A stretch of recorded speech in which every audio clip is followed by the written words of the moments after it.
Good morning junior. Good morning senior. வணக்கம். அடுத்து நீங்கள் ஒரு கதையை பார்க்க போகிறீங்க. அந்த கதையினுடைய முடிவில் ஒரு சேலஞ்ச் இருக்கும். அந்த சேலஞ்சை சக்ஸஸ்ஃபுல்லாக பண்ணுங்க. Thief in the city.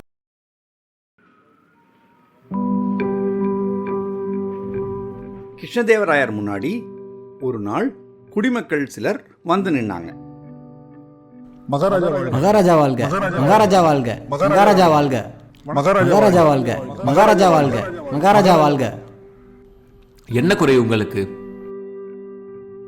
அரசே, எங்கள் நகரத்தில் நிறைய திருட்டு நடக்கிறது.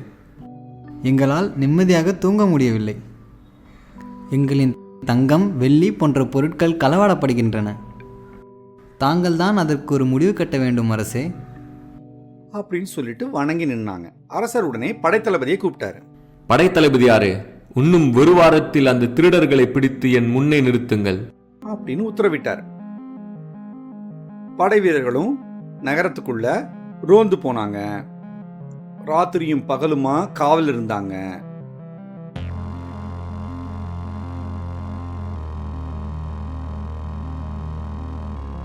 ஆனா திருடர்களை அவங்களால கண்டுபிடிக்கவே முடியல.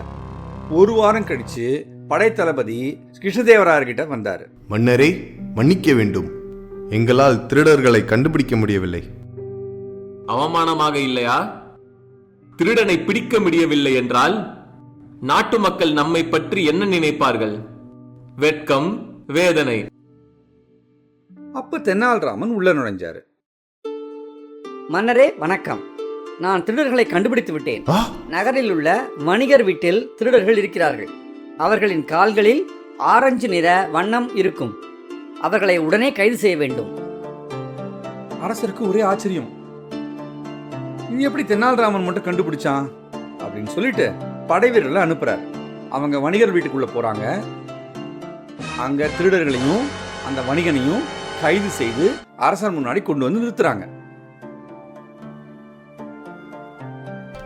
இவர்கள்தான் திருடர்கள் அரசே அப்படின்னு படை வீரர்களும் சொல்றாங்க. அரசர் தென்னாலிராமன் கிட்ட, நீ எப்படி கண்டுபிடித்தாய்? அது ஒரு கதை அரசே. கதையா? எனக்கும் சொல், கேட்க ஆவலுடன் இருக்கிறேன். நமது படை வீரர்கள் இரவும் பகலுமாக ரோந்து சுத்தினார்கள். ஆனால் திருடர்களோ படை வீரர்கள் ரோந்து சுத்தும் பொழுது வீட்டில் பதுங்கிக் கொண்டார்கள். நம் படை வீரர்களால் அவர்களை பிடிக்க முடியவில்லை. அதனால் ஒரு உபாயம் செய்தேன். எனக்கு தெரிந்த சாமியார் ஒருவரை நகரத்துக்குள் வரவழைத்தேன்.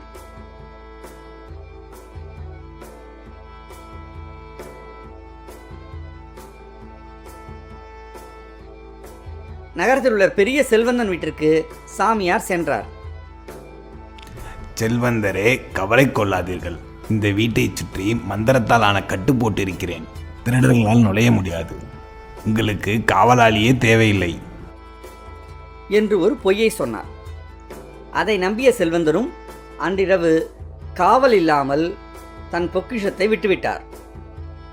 திருடர்கள் இந்த சந்தர்ப்பத்தை பயன்படுத்தி அந்த செல்வந்தர் வீட்டிற்கு திருட வருவார்கள் என யூகித்திருந்தேன். அதனால் அந்த வீட்டை சுற்றி ஆரஞ்சு நிற பொடிகளை போட்டு வைத்திருந்தேன்.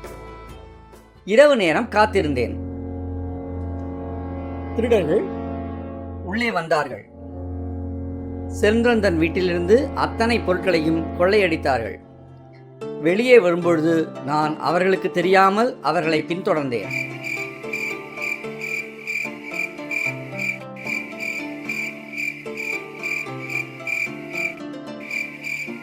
அவர்கள் ஒரு வணிகன் வீட்டிற்கு செல்வதை பார்த்தேன். காலை இங்கு வந்து உங்களிடம் தகவல் சொன்னேன். அவர்கள் கைது செய்யப்பட்டார்கள். அரசருக்கு மிகுந்த மகிழ்ச்சி. தென்னாலிராமா, ஒரு சிறு பொய்யின் மூலமாக இந்த ஊரில் அனைவரையும் நீர் காப்பாற்றி விட்டாய். சபாஷ் அப்படின்னு சொல்லி தென்னாலிராமனுக்கு நிறைய பரிசுகளை கொடுத்தார்.